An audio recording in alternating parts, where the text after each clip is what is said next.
Let's take a journey to the epicenter of digital innovation. Every great transformation has a story to back it. A gap builds in the market, influencers recognize that space, and a solution to bridge that gap is immediately generated. In order to gain that capability of foresight, to reach out and touch the digital transformations of the future, we first need to delve into the past. Now, obviously, I've conducted a lot of research on this topic whilst prepping for this talk, and the one commonality I noticed that every digital transformation embodies is that it fills a gap. Let's leap back a moment to the early 1980s. It's almost impossible to imagine our lives without the internet nowadays. Have you ever gone about your day, written down everything you did, and at the end of that day, crossed off everything that involved the internet in one way, shape, or form? Odds are you're going to be left with a fairly empty list. And in fact, I'd wager that 60% of you used the internet to write that list in the first place. This little experiment highlights the significance of this digital transformation for us as the human race that blankets both our working and our personal lives. Today, you can communicate with over 4 billion people from your living room armchair. That's why I like to think of the internet as closing the communications gap. Later on in that decade, a new gap started sprouting roots within our society, known as the knowledge gap. The internet gave us the capability to communicate, but you have great ideas, great products, and great knowledge that need to be shared with the world, anyone willing to listen all at once. So the technology geniuses of the world at the time, they came together once more and came up with a solution: the World Wide Web. In the days of old, we used to keep our knowledge on our bookshelves. Today, you have access to any piece of information you want at the tap of a couple of keys and a click of a button. Thus, the gap was bridged once again. So, that leaves one question remaining. What's the gap the human race faces today? And what can we do to embrace it? Now, I'm sure if we ask this entire room, we get a spectrum of different answers. My argument? I say we're facing a trust gap. Not just in the way we trust each other, but the way we trust in business. Think about it for just a second. If you stopped trusting all the businesses you operated with today, the government, the media corporations, by extension, the very economy itself would come to a complete standstill. Yes, ladies and gentlemen, trust is the fundamental currency of commerce, of every day of our lives for that matter. It's something we employ to others every single day, so it's no wonder it's one of Atos' key corporate values. Yet I argue, we fabricate that trust with every person, piece of technology, or entity we interact with nowadays. Now, what do I mean by fabricate trust? We're the human race. We trust everybody, right? Let's put that to the test. Here in my pocket, I have a £5 note. First person to put their hands up gets this £5 note after the talk. Very quick at us. I believe Ivana was actually first to put her hand up there. Now, Ivana, you know me well, but do you trust me? How do you know you're going to get this £5 at the end of this talk? What you did there is you took a risk. You made yourself vulnerable to the rest of the room. You fabricated trust with me. I'm just going to pop the £5 away now because I'm going to need that for taxi money later. If we were to model the exchange between me and Ivana right now, it would look a little something like this. This is our trust gap at the bottom of our screen here. It's 100%. When Ivana took a risk with me, she fabricated 100% of the trust in that exchange. To say, yeah, I'm a trustworthy guy standing up on stage. Of course he's going to hold up his end of the bargain. But does it have to be that way? As a society, we've already come up with 1 or 2 inventions in order to try and close this trust gap. The first of these inventions is something known as the ledger, like bookkeeping, bank statements, property records, or something we hold dear to our hearts here at Atos, spreadsheets. Now, in order for you to get that understanding of what I'm talking about here, let's go over an example that's dear to our hearts as a nation, the NHS. This is Anna. She's 42 and she's from Manchester, and as you'd expect, the NHS keep healthcare records of Anna within a ledger that will look a little something like this. First she's born, then she has some personal details in there, a record of her prescriptions, some test results, but eventually we build up a picture of Anna's interaction with the NHS. Now, Anna's ledger is kept by her contact, Dr. Valentine, who is on the right-hand side of the screen here and bears no resemblance to me whatsoever. But Dr. Valentine is a great doctor, one of the best in the country in fact, but he's not very technical. So he receives an email that clicks through to a link to superevilwebsite.com, and a hacker gains access to his system. All of a sudden, Anna's medical records are exposed. All of a sudden, as easily as a hacker can delete a record from the ledger, he can write a new one in its place. All of a sudden, Anna is receiving the wrong medical treatment. The problem with the ledgers we use today is that they're mutable. They're changeable. People can tamper with the information contained within them. Within the money example between me and Ivana over there, it would be the equivalent of me giving her an IOU note for that £5 note. Still don't trust me, right? Why would you? I can tamper with that IOU note. You might be owing me £5 by the end of this talk. So we have this capability known as the ledger, and we can trust the information it contains a little bit, but it only gets us somewhat across that trust line. There's still a large amount of fabrication here we need to build up in order to immediately trust. So, as a society, we've come up with a second invention, known as trusted third parties, an unbiased entity that brokers the relationship between you and the companies you're looking to trust by holding that ledger. Examples of trusted third parties would include banks, the DVLA, the NHS as exampled here, Airbnb, Uber, anyone that brokers that relationship. If we just filter back to the money example there, it'd be the equivalent of me giving the £5 note to your colleague sitting next to you and saying, don't give her that until after the talk, make her sit through the whole thing. Once again, the problems faced by these intermediaries is that they still hold that single point of failure. A hacker could still swoop in and change the ledger on the intermediary system, and we would be none the wiser. So, again, it gets us that little bit further along that trust line, but there's still a level of fabrication here. It's almost as though there's a missing piece of the puzzle, something that will enable us to immediately trust everyone we engage with right out of the gate. That puzzle piece, ladies and gentlemen, is blockchain, something I have personally dubbed the operating system for trust. But what is blockchain? Blockchain is an immutable, distributed, open database of transactions involving value within a business network.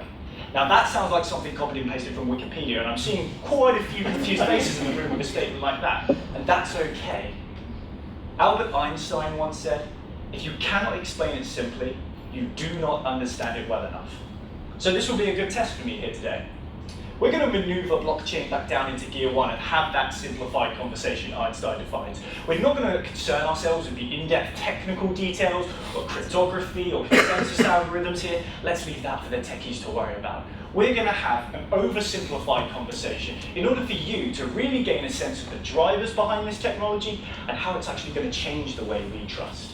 At its basic roots, a blockchain, instead of storing information on one server, as we've seen with trusted third parties demoed earlier, it stores information across the entire business network. What this does is it removes that single point of failure I mentioned earlier and ensures no one company or entity is in charge of all the information on the network. This eliminates bias and it instills trust. But how is this different from our current commercial systems? Let's explore that. So, Anna is back, and this time her healthcare records are being stored on the operating system for trust. Now, the blockchain ledger is the GCM level 8 equivalent of the ones we use today. The primary difference this ledger embodies is that every piece of information is both time and signature stamped by the authorizing party involved. Within our example, that would be Dr. Valentine. You already begin to see how trust intertwines itself into this system. Now Dr. Valentine cannot deny he wrote that piece of information. The second innovation within the blockchain ledger is the fact that every block of information produced has a key associated with that block.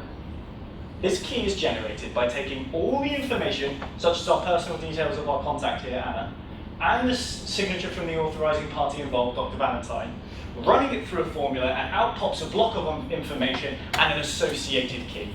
Once again, let's not concern ourselves with the technical details of how this is done. Just trust me when I say the algorithm used to produce this key is highly secure.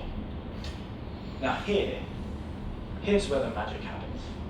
When the next transaction comes into play, all the contents of that transaction and the signature from the authorizing party involved and the key from the previous record all gets jumbled into that same formula, and out pops a secondary block of information and a secondary associated key.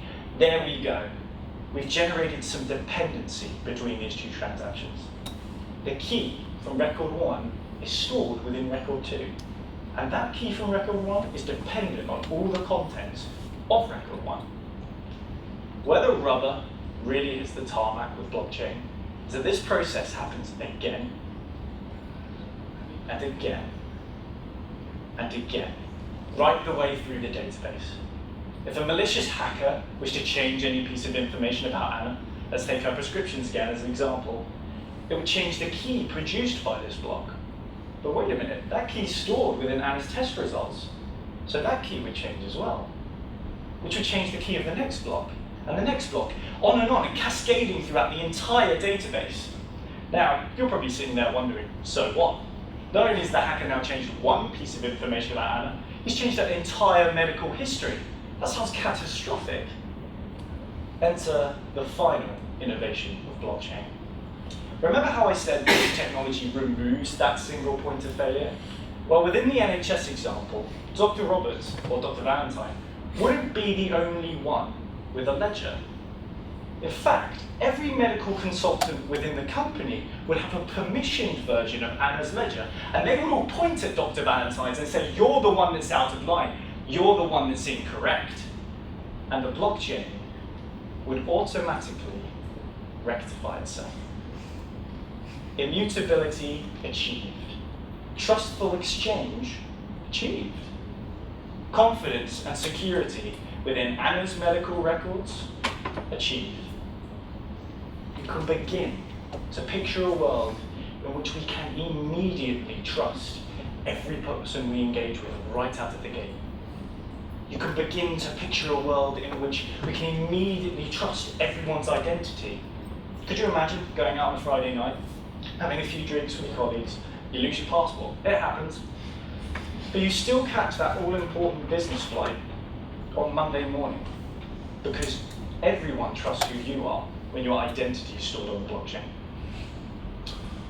You begin to picture a world in which you walk into your favorite supermarket. You take out your phone, you scan your favorite product, has a QR code on the bottom, and up pops on your phone the entire supply chain history of that product, right from farmer's market to being stored on a shelf. You begin to picture a world in which every government service is utilized into one single trustworthy platform. I'm talking about managing the 5.4 million information change requests on driver's licenses each year, or the 14.9 billion the government expect to be budgeted into dead time, which includes slow process approvals and signing and creating new contracts just to get process approvals because we don't trust in amongst our government entities. We don't trust that information exchange. I'm talking about if you were to update your address on your passport, it changes your driving license, it changes your taxes, anything associated with a government portal, all on one single platform, and it's trusted. You can begin to picture a world in which all these industries benefit from seamless, trustworthy exchange in their data, from data transparency, and from streamlined process approvals. Robert Mueller once said, when he was head of the FBI, there are two types of companies in this world, those that have been hacked and those that will be hacked. And even now, those two groups are converging into one, those that have been hacked and those that will be hacked again. Consistently and repeatedly chipping away at that trust gap we defined earlier, making it wider and wider, demanding greater levels of fabrication for us to immediately trust. But I'm hesitant to agree with Robert. If history has taught us anything, it's where there is risk, influencers will attempt to mitigate that risk. If you don't remember anything from this talk here today, remember this. There will be two types of companies in this world. Those that have been hacked, they are mistrusted, they have slow process approval times, and those that have embraced the blockchain, the operating system for trust. This bridges brilliantly into our final, ultimate, underlying question here. Is digital transformation the new normal? As long as gaps continue to exist within our society, such as the trust gap demoed here today, and there is technology looking to slide into those gaps, there will always be a need for digital transformation. All we need to do, as the future historians of the tech industry, is reach out and grasp it. Ladies and gentlemen, I've been Matt Cresswell. It's been my absolute pleasure. Enjoy the rest of the talk.